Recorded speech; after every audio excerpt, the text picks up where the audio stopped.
Perjalanan panjang dalam waktu yang singkat, pelayanan yang luas namun waktu terbatas. Kira-kira seperti itu jika kita melihat perjalanan hamba Tuhan Pendeta Demak Simajuntak. Beliau berawal dari guru huria hingga menjadi ketua tinggi sekolah guru huria. Berawal dari guru huria hingga menjadi ketua sekolah guru huria.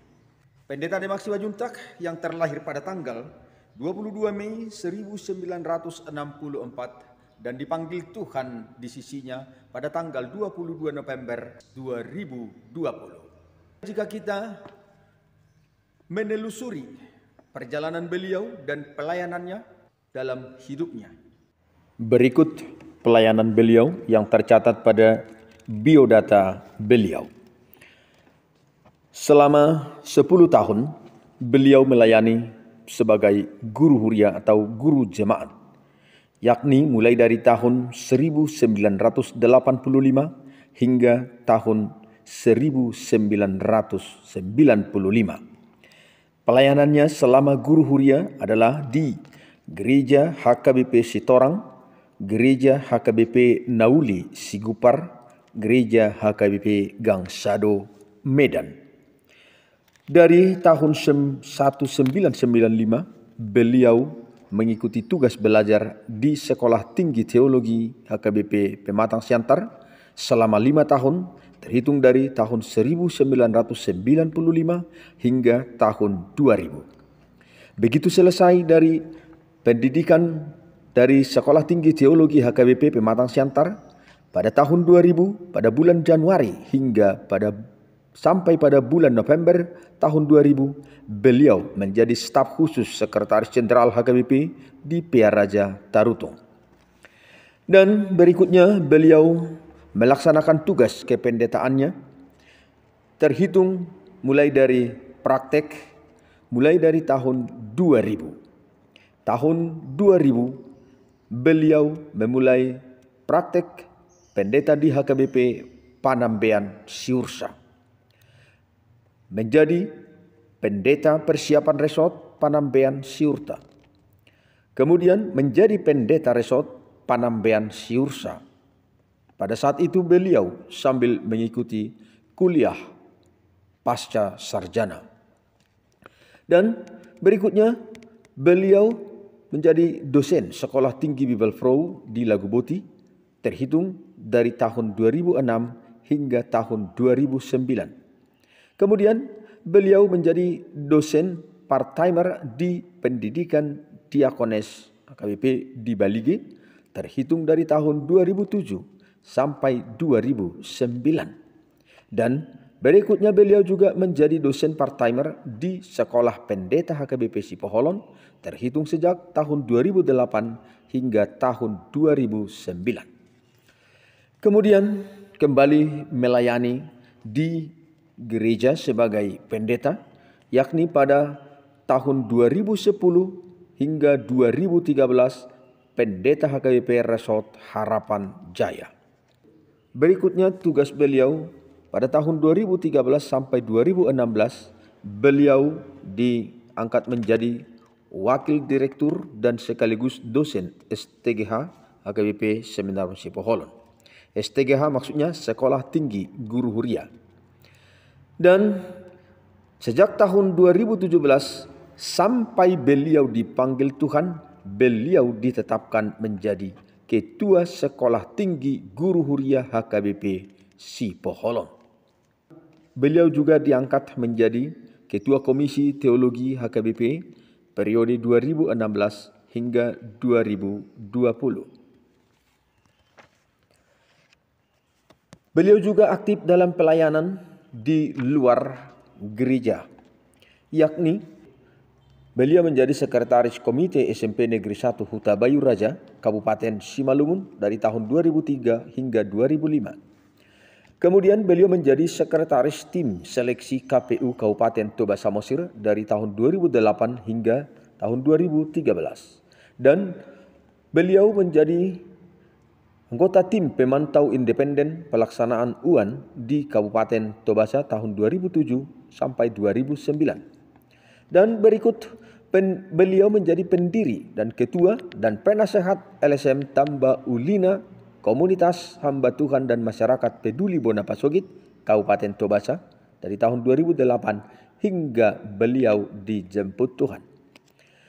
Menjadi dosen part-timer di Universitas Sisingamangaraja 12, Tapanuli, mulai tahun 2013 hingga beliau dipanggil Tuhan.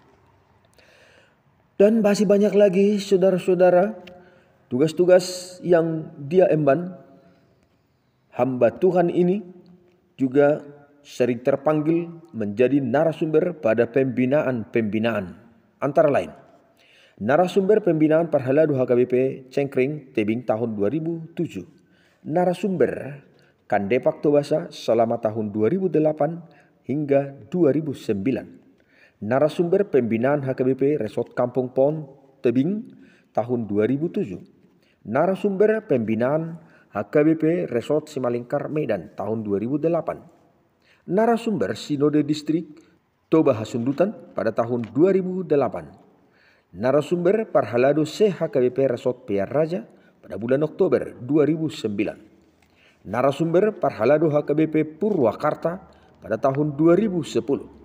Menjadi narasumber Parhalado dan keluarga HKBP Duren Jaya tahun 2011. Menjadi narasumber Punguan Paropuan HKBP Kebayoran Baru tahun 2011. Dan menjadi narasumber Parhalado HKBP Perumnas 2 Bekasi tahun 2012. Kemudian beliau menjadi narasumber Parhalado HKBP Pulau Mas tahun 2012. Tidak hanya pembinaan pada kaum muda, tetapi juga menjadi narasumber pada kaum lansia, yakni narasumber lansia HKBP Jalan Jenderal Sudirman, Jakarta pada tahun 2012. Menjadi narasumber lansia HKBP Kebayoran Lama tahun 2012. Menjadi narasumber persekutuan kaum ama HKBP Pasar Minggu tahun 2012. Menjadi narasumber di kantor BKKBN Tapanuli Utara tahun 2013 hingga 2016. Menjadi narasumber di kantor Depak Tapanuli Utara dari tahun 2013 sampai 2014. Dan beliau juga aktif menjadi narasumber di kantor Bupati Tapanuli Utara. Dan di berbagai-bagai instansi Tapanuli Utara, bahkan di kabupaten-kabupaten lainnya di Indonesia ini. Beliau sering terundang menjadi pengkhotbah pada kegiatan-kegiatan antar kabupaten di Tapanuli dan juga di Sumatera. Dan masih banyak lagi pelayanan beliau yang tak dituliskan pada buku biodata beliau. Beliau juga banyak menulis buku-buku atau karya tulis seperti beliau menulis Baptisan Roh Kudus. Kemudian makna baptisan Roh Kudus dan implikasinya dalam kehidupan Kristen saat ini. Kemudian beliau menulis Roh dan Kerohanian Pelayan Tuhan. Menyusul kemudian beliau menulis peranan perempuan Batak dalam keluarga, gereja, dan masyarakat. Hal ini disampaikan dalam rangka jubileum 75 tahun Sekolah Bible Pro. Kemudian karya tulis beliau meneladani kepedulian sosial Tuhan Yesus Kristus. Dan karya tulis yang berikutnya sikap Kristiani menghadapi tantangan dalam bekerja. Dan karya tulis berikutnya teladan dalam persekutuan sebagai alat kesaksian. Kemudian beliau juga menulis sikap diakonal seorang gembala. Dan kemudian beliau juga menulis membangun kepelbagaian gereja dalam identitas Habatahon. Dan karya tulis beliau adalah berikutnya, mengapa kita harus peduli pada orang lain. Dan sebelum pelaksanaan Sinode Godang HKBP yang beliau juga ikut terpilih dari distrik 2 Silindung dicalonkan menjadi preses, beliau masih menyelesaikan satu buku terakhirnya, yakni buku yang berjudul Poda Natur. Saudara-saudara, begitulah sekilas perjalanan beliau perjalanan panjang yang dilalui dengan singkat, pelayanan luas namun waktu terbatas. Benarlah moto hidup beliau, hidup adalah jika berguna bagi orang lain. Hidupnya menjadi pelayanan dan pelayanan adalah bagian dari hidupnya. Terima kasih telah menonton video kami di Pendeta Nahmat. Silakan tekan tombol like, komen, dan subscribe agar Anda tidak ketinggalan video-video terbaru dari kami. Horas!